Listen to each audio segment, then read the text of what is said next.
नमस्कार, मैं doctor Haseeb Khan, consultant psychiatrist, Hind institute of medical sciences, Lucknow. आज वर्ल्ड स्किज़ोफ्रेनिया डे है।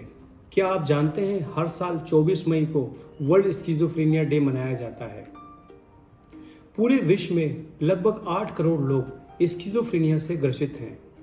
भारत के संदर्भ में अगर हम ये डाटा देखें तो करीब 80 लाख लोग स्किज़ोफ्रेनिया की चपेट में हैं। और ये जान के आपको आश्चर्य होगा कि 80 लाख में से 60 लाख लोग सिर्फ जागरूकता के अभाव में इस बीमारी का इलाज नहीं करा पाते हैं। चलिए बढ़ते हैं कि स्किज़ोफ्रेनिया क्या है। स्किज़ोफ्रेनिया एक तरीके का मानसिक रोग है। इस रोग में व्यक्ति के मन, इमोशन और व्यवहार में बदलाव आते हैं।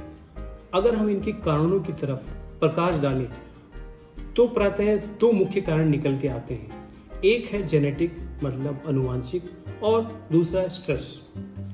जेनेटिक कारण को अगर आप समझेंगे तो ऐसे समझिए किसी जनरल पॉपुलेशन में एक नॉर्मल इंडिविजुअल को 1% चांसेस होता है, मतलब 100 में से 1 लोगों को चांसेस हैं कि स्किज़ोफ्रेनिया हो।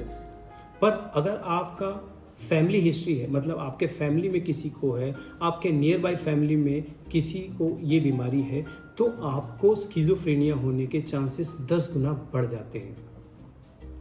अब हम आते हैं स्किज़ोफ्रेनिया के कुछ लक्षणों के बारे में। सबसे इम्पोर्टेंट जो लक्षण है वो है डिल्यूजन। डिल्यूजन को सरल भाषा में समझे तो ये एक तरीके का भ्रम है जिसमें मरीज जो है वो शक करने लगता है। उसको ऐसा लगता है कि लोग उसके खिलाफ हैं, उसको मारना चाहते हैं, उसको नुकसान पहुंचाना चाहते हैं, उसके खिलाफ साजिश कर रहे हैं। तो ये लक्षण है डिल्यूजन का।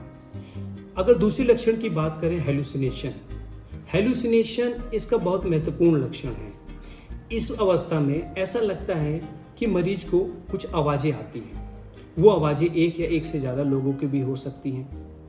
अगर आप ऐसे मरीज को बाहर से देखें तो आपको लगेगा कि जैसे वो खुद से बातें कर रहा है, बेवजह मुस्कुरा रहा है, ऐसा लगता है कि कोई किसी को इशारे कर रहा है, पर एक्चुअल में उसको आवाजें सुनाई दे रही है और वो उन पे एक्ट कर रहा है। सिमिलरली इसमें दूसरे तरीके का हेलुसिनेशन हो सकता है जिसको हम विजुअल हेलुसिनेशन कहते हैं। विजुअल हेलुसिनेशन की अवस्था में मरीज को कोई दिखाई देता है जबकि एक्चुअल में वो होता नहीं है वहां पे।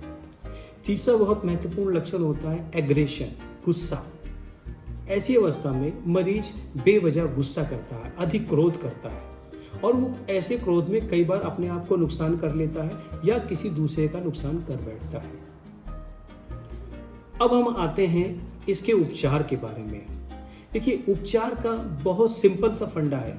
अगर बीमारी को आप जल्दी पकड़ लेते हैं और उसका जल्दी से इलाज कर लेते हैं तो आप बीमारी को बहुत अर्ली स्टेज में रोक सकते हैं और इस बीमारी को प्रिवेंट कर सकते हैं आपको ज़्यादा नुकसान पहुंचाने से। इसके लिए मेडिकल साइंसेस में बहुत सारी दवाइयां अवेलेबल हैं जिसे हम एंटीसाइकोटिक कहते हैं इस बीमारी के बारे में। और इसके अलावा काउंसलिंग भी और साइकोथेरेपी भी अवेलेबल है। इन दोनों के कॉम्बिनेशन से इस बीमारी के काफ़ी हद तक कंट्रोल किया जा सकता है।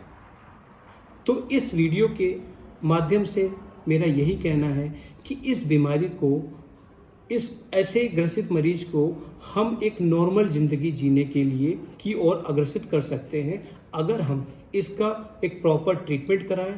धन्यवाद, शुक्रिया।